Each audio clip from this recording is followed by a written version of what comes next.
So, konnichiwa. My family is considered as a samurai. I was born in Seki city. It's famous for the katana, the samurai sword. Samurai sword, this is a replica.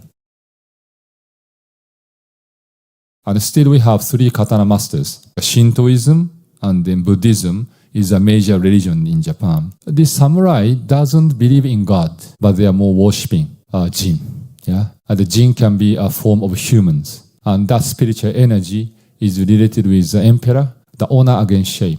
So that is what the samurai is all about. If they take shame in this life, they will take death. So it's coming from the Bushido. So we call masterless samurai, we call the Ronin in Japan because they feel lonely. So they are not only masterless, but they are now familyless. Muslim, they want to be honored to be a slave of Allah. Of course, very rare to find books on Islam, but I found the Quran in Japanese language. If you do not take it and taste it, you don't really understand what it tastes like. It's like a sushi. So I try to invite my father, okay, now I'll talk about Islam. And even get angry. So difficult. Japan is a graveyard of missionary. It's samurai to Salah. What does it mean?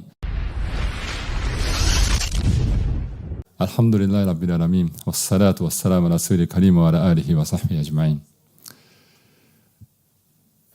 أعوذ بالله من الشيطان الرجيم بسم الله الرحمن الرحيم يا أيها الناس إنا خلقناكم من ذكر وأنثى وجعلناكم شعوبا وقبائل لتعارفوا إن أكرمكم عند الله أتقاكم إن الله عليم خبير رب اشرح لي صدري ويسر لي أمري واحلل عقدة من لساني يفقهوا قولي أما بعد. So dear respected brothers and sisters, Alhamdulillah, my name is Kyoichiro Sugimoto. I'm from Japan. Kyoichiro Sugimoto. This is my original name. Alhamdulillah. I have been Muslim for 26 years. I embraced Islam around 1996-97. Alhamdulillah, in Japan. Alhamdulillah. So I'm very happy to meet all of you. And thank you for this Masjid Al-Humaira to inviting me for this precious opportunity and the talk.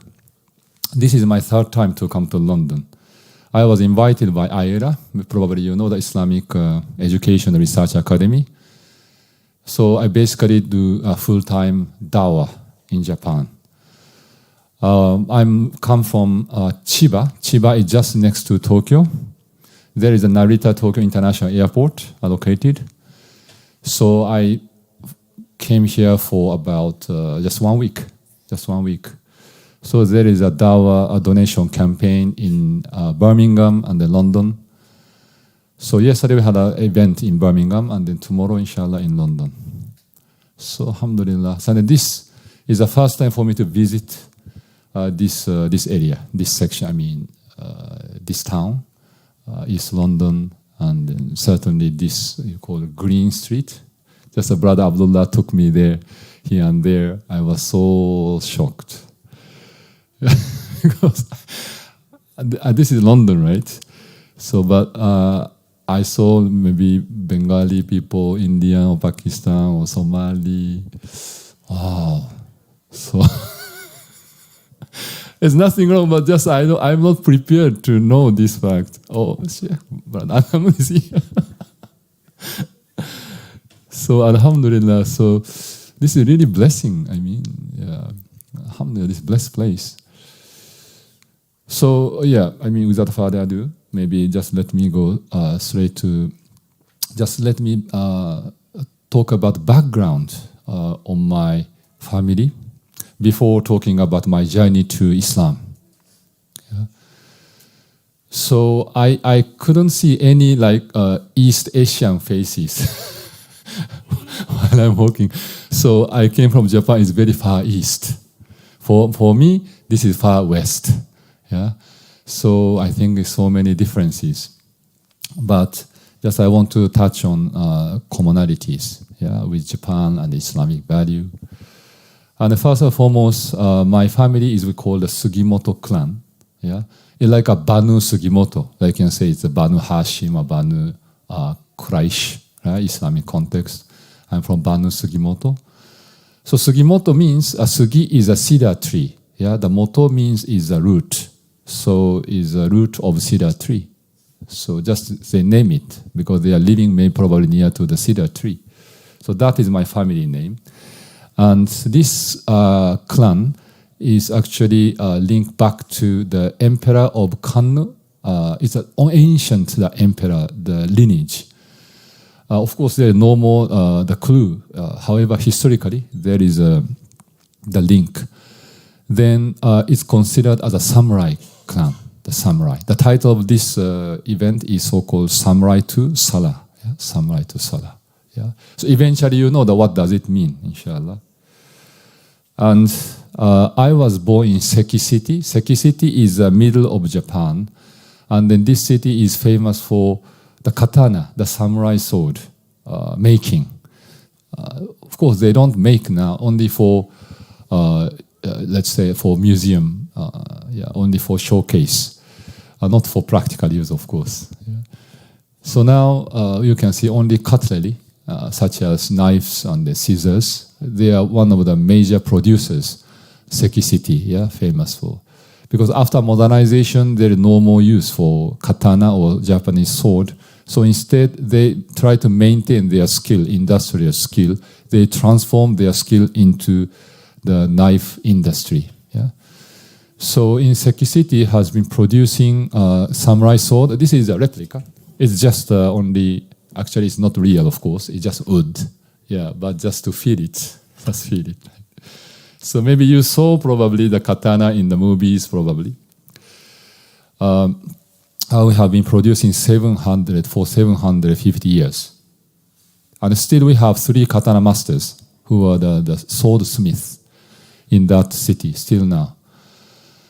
And yeah, of course, this is it's a kind of a symbolic, the spiritual aspect of samurai. Yeah. So that aspect is a code of honor, and then the loyalty to the landlord. Yeah. So a little bit touch about the samurai, the code of ethics. So now come more closer to Islamic value. So first of all, who is samurai? The samurai is a warrior clan of the feudal Japan. The feudalism is before modernization. There is a king or the master. Then this king or master give you land, and the peasant will give the harvest to the king as a tax, for example. This kind of direct relationship.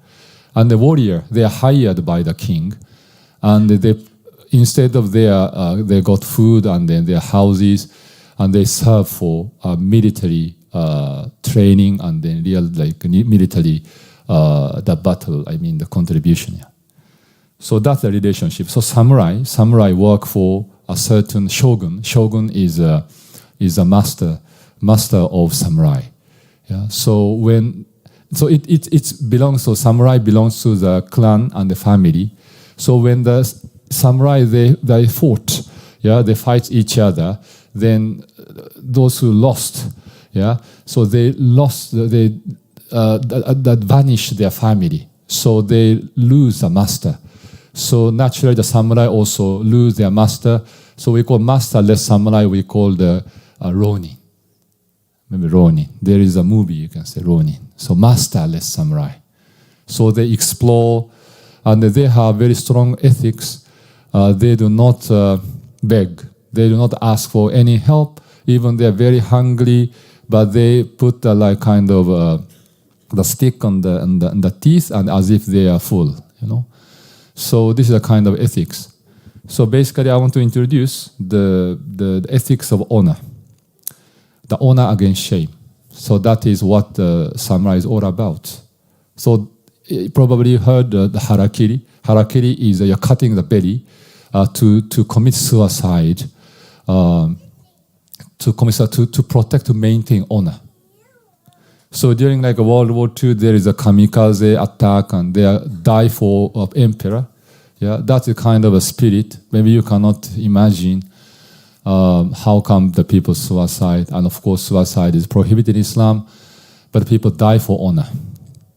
Yeah, that's what happens because they are kind of a little bit blind to know the real creator, but they are more worshipping jinn, And the jinn can be a form of humans. Yeah? And that spiritual energy is related with the emperor, and they believe emperor as a god. So they die for him. So, but this is what happens. But anyway, the deep side of this samurai ethics is about the honor. So it means the shame is a worth thing in their life. The shame is a worth thing. If they take shame in this life, they will take death. In such a degree that they don't like this shame. So now we come to a little bit this modern time. So relationship between the honor and let's say the Constitution of Japan. The Constitution of Japan is the very first introduction which said, we desire you to occupy the honored place in an international society, striving for the preservation of peace, banishment of the tyranny and the slavery, and oppression intolerance for all time from the earth. This is what the first constitution says in Japan Constitution. So it said we want to occupy the honored place. Even the constitution said that. They value the honor. Yeah? So it's coming from the Bushido or the spirit of or ethics of samurai. So now come to the relationship between the owner and the Japanese company. Yeah, you see every day the Japanese car, not Japanese people or Japanese Muslim, right? You are very close to a Japanese product. So it's a very famous that people have a loyalty to the company. Yeah, and they produce high quality and services. Why? Because one of the reasons, because they honor. They want to gain the honor. If they produce a very low quality of products and services, it becomes shameful, very shameful for them.